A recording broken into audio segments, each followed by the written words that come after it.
Due to the release and new trailer for the new Marvel Wolverine game made by Insomniac, and me replaying the Arkham franchise as a whole, I wanted to make a video comparing two video games. Last time I did this, I compared the whole franchise of Uncharted and the whole franchise of Last of Us, and compared the two, and whichever one I thought was better. And you guys seem to really like that one, so I wanted to do something similar. So I want to compare Spider-Man 2018 and Batman Arkham City and see which one's the better game. And you might be asking yourself, why Arkham City? Why not Arkham Asylum or Arkham Knight or Arkham Origins? And that's because I think Spider-Man is definitely better than Origins, definitely better than Asylum, and Knight is definitely better than Spider-Man. But I think Spider-Man and Arkham City, there could be a discussion to which game is better. Basically what I'm going to do, I'm going to go through three categories. Whichever game is what I think is better in that category will get a point. Whoever's the most points by the end of the video is the winner. The last time I did it with impact, gameplay, and story. But I don't think impact really works for these two games. I'm gonna do instead, because of my friend Tish, gave me a great idea, that this system is very important to any superhero game, especially nowadays, Traversal. So now I'm gonna do Traversal, gameplay, and story. And whoever gets the most points at the end of the video will be the best game. Now, before we go into it, listen to me. I am not the Messiah. I'm not the ultimate factor of what makes these games good. This video is completely my opinion and what I think. But if you have any other ideas or you don't agree with me, then you can go down in the comments and be like, oh, you're wrong. Oh, you're wrong. No, it's this game. Oh, it's this game. Oh, Janedo, I hate your videos. You could leave any of those comments. That's fine. But if you guys want to see more of this content where I compare other games or even movies or shows, then let me know down below and leave a like or subscribe. All right, well, let's get into it. The way he leaps off of rooftops and flips backwards to face the camera before falling into a headfirst dive is just full of the exaggerated swagger. As I think we all know, it's important in any game, especially an open world game, is how you go across this world. How can you travel between these spaces to mission, side quest to side quest? So I think traversal is a very crucial feature, in especially superhero games, when you're trying to get more immersed with the character and feel like you're actually doing actions this character would do. And so first I want to talk about Arkham City's traversal. Now it is an upgrade from Arkham Asylum, since Arkham City is a larger space. You could glide, dive, grapple onto buildings, grapple across gargoyles, go under the grates, move through grates, and you can move at a pretty kind of fast pace, and especially since it was made on the PS3, I kind of understand why you can't go as fast. And I think it works for the character of Batman, who isn't a super powered person. He's just a dude with a grappling launcher, just going place to place. So it makes sense for the character, and it works for the game. However, the traversal in Spider-Man 2018 might be the best traversal in any Spider-Man game and the best traversal in any superhero game. It is so refined after being worked on for years and years, and it's the perfect swinging experience any Spider-Man fan could ask for. So the webs have a logic and a physics of actually connecting to where you're trying to swing to. You can move pretty fast through New York City, and plus the area you have is way bigger. And so you can move to point A to point B relatively quick with a bunch of animations. You could do a flippy, doing tricks in mid-air, holding onto buildings, climbing onto buildings, running up buildings, and using your webs to go faster. A little animation you do when you go off of a building and sling yourself forward, using web zips to go faster, using your timing to go faster, where you could go to point A to point B in a super fast and quick time, just like Spider-Man can in the comics, who's known as someone who could go across a city in miles and seconds. Plus, it just feels so good to go across the city in that game. That's what I used to do sometimes when that game first came out. I used to just put on my music and then just swing around the city, since it was just such a good time. And honestly, it was just kind of relaxing. To be fair, Arkham Knight and even Arkham Origins really improve upon the Batman traversal with just a simple addition of the grappling accelerator that makes you go faster when you grapple, and the Batmobile in Arkham Knight. But it's just, in Arkham City, it's just, you just feel too slow and too clunky, and it's kind of hard to just get across the city sometimes, especially when they like take out the floor and they flood it because of bombs and stuff. It's just kind of hard to get to point A to point B, but you know, it's still doable and it's not the worst. It's just Spider-Man 2018 is for sure better and definitely gets the point in this category.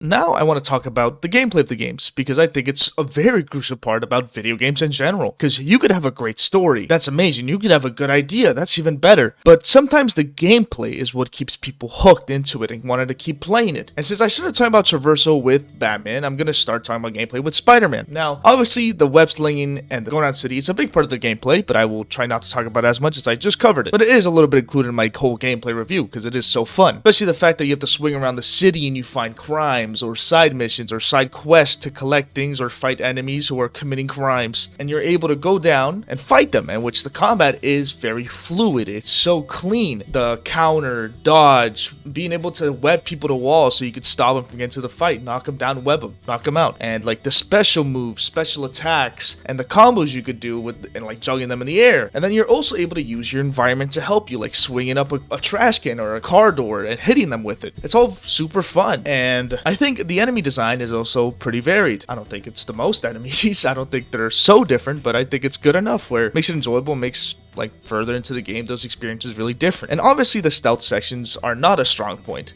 Well, to me at least. I think they're cool and they're fine, but to me, I feel like it's the same thing as you do when you play a Spider-Man Noir in Shattered Dimensions. It's just kind of the same thing. It's not really exciting, and you can do cool things, sure, but I wouldn't say it's very like much of a strong point. However, the bosses I do like. I do enjoy the bosses in this game. I think a lot of the main boss fights are really cool. Like, I love the first Kingpin boss fight. I love the fights against Sinister Six and Mr. Negative, and especially the fight with Doc Ock at the end. Now, they're not the most advanced and hard fights, like this isn't a From Software game, but you know, it's good enough and fitting for a Spider-Man game. However, what I believe are the biggest pitfalls in this game, besides the stealth, are the sections where I think most people find them annoying. Like, I know now you could skip them in like the remastered versions of Spider-Man, but like the puzzle sections where you would have to do like certain things in the lab, which are these kind of annoying puzzles to go further in the story, and it was like kind of like a side mission. I mean, I wasn't too bothered by it, but it really does slow down the game a lot, and that is a part of the gameplay. And then obviously the MJ and Miles quote-unquote stealth missions. They're not fun, more tedious than anything, and I know they're more so work so the story could flow better and add a little bit of risk, but it's just boring.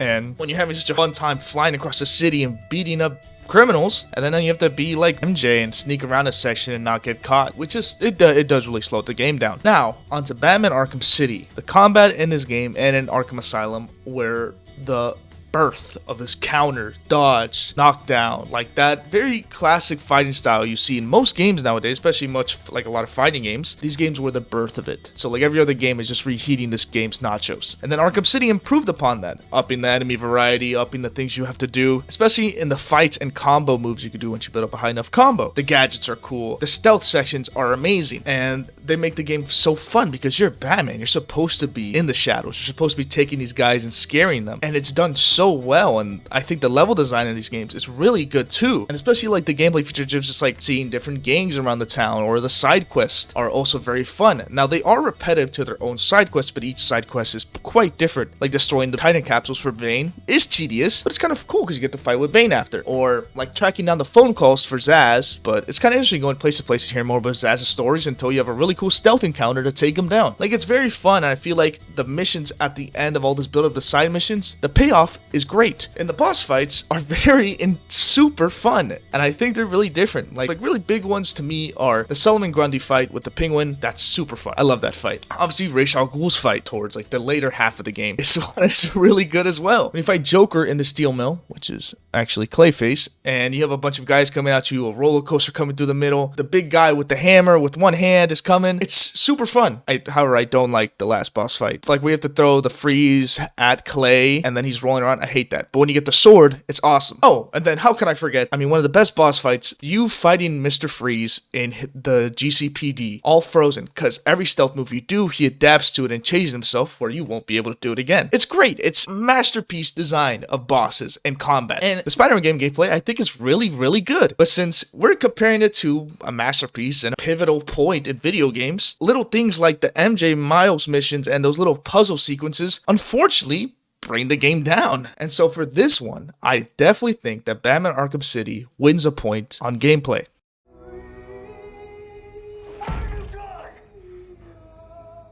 A story is very important to any video game, because even though the gameplay could carry it, the story is what makes you want to keep this game going and put the hours into it and also get attached to your characters. Now, both of these video games have great stories. I want to talk about Batman Arkham City's first, where basically you started off as Bruce Wayne, but this guy called Hugo Strange, and the city makes a portion of Gotham basically a prison city called Arkham City. And you get put in there as Bruce Wayne, and Hugo Strange tells you that in like a couple of hours, I'm going to activate Nightfall Protocol while I reveal your identity as Batman. And some other stuff. So this already gives you a timer, and so you're put into this city where there's political prisoners and a bunch of actual prisoners, and you have to stop crime. Now, it's a great concept and a great idea for a game because it gives you all this free area to do whatever you want, as in beat up whoever you want. And then it's backed up by another ticking time clock where Joker is sick from something he did in the last game, and he gives you that sickness by giving you his blood, basically giving you Joker aids that you're dying to. So now you have to go find Victor Freeze to get you a cure. And so this brings you through this whole journey through Arkham City where you have to find pieces of the cure while also stopping any political prisoners from dying or defending people. And so that brings you down to go meet Ra's al Ghul, who is immortal, and you need to get a bit of his blood to make the cure. While also you meet again with Talia al Ghul, who is Batman's love interest, and who's also the mother of Damian Wayne, who's a kid of Batman's, but that's like a comic book thing. And so that makes you fight Ra's al Ghul, and you beat him, and you take his blood. Then you take it back to Mr. Freeze, and he makes a cure for you for the disease. But then while you and Mr. Freeze are fighting, Joker or Harley Quinn steals the cure. And then begins Protocol 10. Hugo Strange starts killing all the criminals inside of the city, so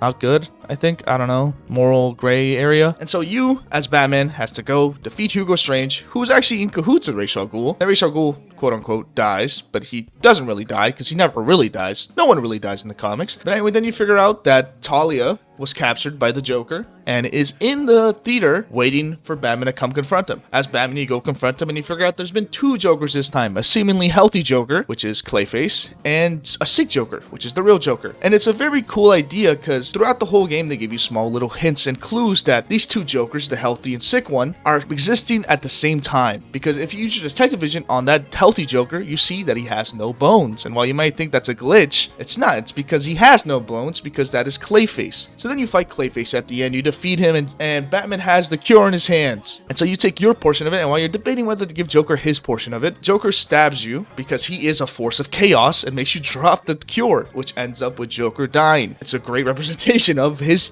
character in total. And it ends with the very famous scene of Batman carrying Joker outside of the theater, which is a reference to a certain painting, I believe, of Cain and Abel. So that's a great story. I really like this story. I think it's strong through a lot of parts and not really any weak points in the story itself, but maybe where the story leads you in the gameplay, but that's just because of me. But I really like this story. Now on to the Spider-Man story, which I think is very strong and follows the normal points of an actual Spider-Man comic or movie or story. Spider-Man dealing with his normal day-to-day life, but is interrupted with normal villains wanting to destroy the world and some hijinks. So Peter is working with Doc Ock at a lab, like I think it's an internship or something, but they're like partners. They're like helping each other like do these advances in science. Norman Osborn is the mayor of this world. I'm not going to touch on a lot of that. Basically, Mr. Negative, or Martin Lee, and his demons are causing havoc around New York City. So Peter obviously has to step in and stop that, while also juggling the personal relationships between him and Aunt May and Mary Jane, and now a Miles Morales, who just recently lost his father to a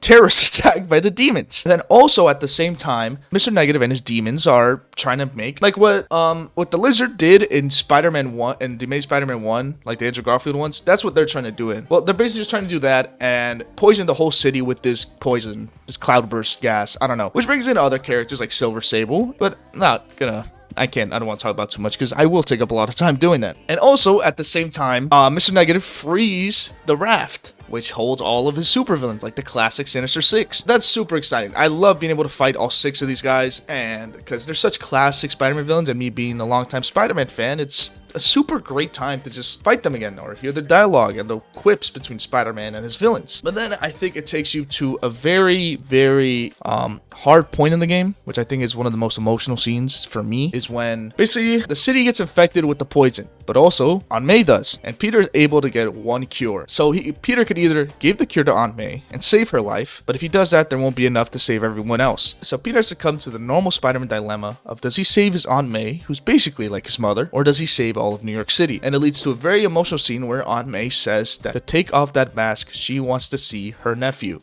And Peter's crying. I'm on the controller and I'm crying. It's really emotional. It's a really heavy hitting scene, but Peter obviously leaves Aunt May to die and to save the city, which is a very Peter Parker decision. And then it leads up to Miles is going to start being trained by Peter Parker to be the next Spider-Man. And also that Harry Osborn is going to be Venom. Yeah, that's that story, which I think is very well made as well. It kept me intrigued, and I don't know if it's because I'm a big Spider-Man fan and I would do anything with Spider-Man content, or it was just that it was really good. But I do believe it has a couple of weak points where pacing is lost and where it just slows down overall. But I think I'm gonna have to say that Arkham City is consistently good. I think that game is consistently good in all aspects. Now, I'd rather something that's consistently good / great than something that's amazing and has very big high points, but doesn't really have that consistency all the time of being really good. So I think for story, I'm gonna have to give it to Arkham City, which means Arkham City wins by a score of 2-1, which makes Arkham City the better game. Yeah, so that's right. I guess Arkham City is the better game. I try not to be biased, but I don't think you could really avoid that. Because I really do I would enjoy playing Spider-Man more than the Arkham City games, but you gotta give Arkham City the, it's flowers. But I could assume many of you don't agree with that, or maybe you do. So maybe leave me a comment down below saying what you do agree with, what you don't, and what you think. Or maybe there's a third game that you believe should be in the ring against Arkham City. But if you like stuff like this, it's just a reminder to leave a like or subscribe, and leave a comment saying if you want to see more of this, or what 2 other games you want to see me compare. I enjoy making these type of videos, so I will probably keep doing it for you guys. Yeah, that'll be it for me. Have a good rest of your day.